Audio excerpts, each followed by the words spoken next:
Diyos tuwing iaangat at ibababa ang pambansang watawan. Ito ay magsisilbi, respeto sa ating bansa at sa ating watawan.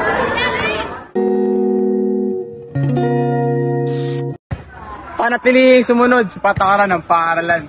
Magsuot ng kompletong uniforme tuwing Lunes, Martes, Huwebes at Biyernes. At kung wala pa kayong uniforme, maaari kayong gumamit ng damit na naaayon sa dress code. Kagaya nito. Why is it called a hospital? Panatiling malinis ang paaralan.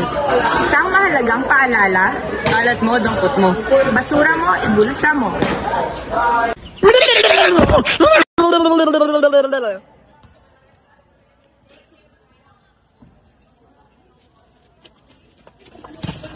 Iwasan ang PDA or public display of affection sa loob ng paaralan. At huwag na rin tumambay sa loob ng eskwelahan pagkatapos ng klase.